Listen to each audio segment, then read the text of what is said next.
Mrs. McGinty's Dead by Agatha Christie. Read by Hugh Fraser. Hercule Poirot came out of the Vieille Grand-Mère restaurant into Soho. He turned up the collar of his overcoat through prudence rather than necessity, since the night was not cold. "But at my age one takes no risks," Poirot was wont to declare. His eyes held a reflective, sleepy pleasure. The escargot de la Vieille Grand-Mère had been delicious. A real find, this dingy little restaurant. Meditatively, like a well-fed dog, Hercule Poirot curled his tongue round his lips. Drawing his handkerchief from his pocket, he dabbed his luxuriant moustaches. Yes, he had dined well. And now what? A taxi, passing him, slowed down invitingly. Poirot hesitated for a moment, but made no sign. Why take a taxi? He would in any case reach home too early to go to bed. "Alas," murmured Poirot to his moustaches, "that one can only eat 3 times a day." For afternoon tea was a meal to which he had never become acclimatized. If one partakes of the 5 o'clock, one does not, he explained, approach the dinner with the proper quality of expectant gastric juices. And the dinner, let us remember, is the supreme meal of the day. Not for him either the mid-morning coffee. No. Chocolate and croissant for breakfast, déjeuner at 12:30, if possible, but certainly not later than 1 o'clock, and finally the climax, le dîner. These were the peak periods of Hercule Poirot's day. Always a man who had taken his stomach seriously, he was reaping his reward in old age.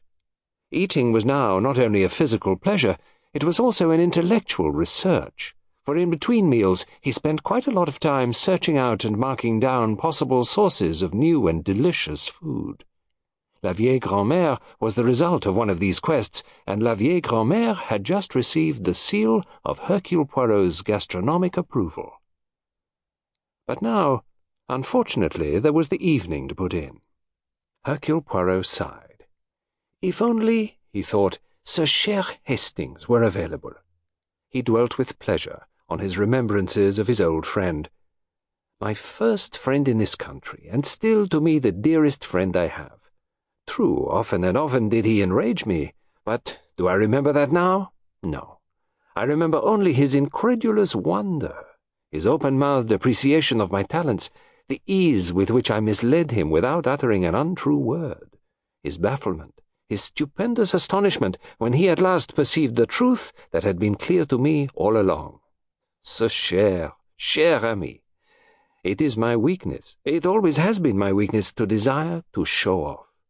That weakness Hastings could never understand. But indeed, it is very necessary for a man of my abilities to admire himself, and for that one needs stimulation from outside. I truly cannot sit in a chair all day reflecting how truly admirable I am. One needs the human touch. One needs, as they say nowadays, the stooge." Hercule Poirot sighed. He turned into Shaftesbury Avenue. Should he cross it and go on to Leicester Square and spend the evening at a cinema? Frowning slightly, he shook his head. The cinema, more often than not, enraged him by the looseness of its plots, the lack of logical continuity in the argument. Even the photography, which, raved over by some, to Hercule Poirot seemed often no more than the portrayal of scenes and objects so as to make them appear totally different from what they were in reality. Everything, Hercule Poirot decided, was too artistic nowadays. Nowhere was there the love of order and method that he himself prized so highly, and seldom was there any appreciation of subtlety.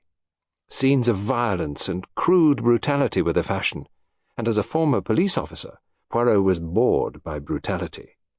In his early days he had seen plenty of crude brutality. It had been more the rule than the exception. He found it fatiguing and unintelligent. "The truth is," Poirot reflected as he turned his steps homeward, "I am not in tune with the modern world. And I am, in a superior way, a slave as other men are slaves. My work has enslaved me just as their work enslaves them. When the hour of leisure arrives, they have nothing with which to fill their leisure. The retired financier takes up golf. The little merchant puts bulbs in his garden. Me, I eat. But there it is. Sample complete. Ready to continue?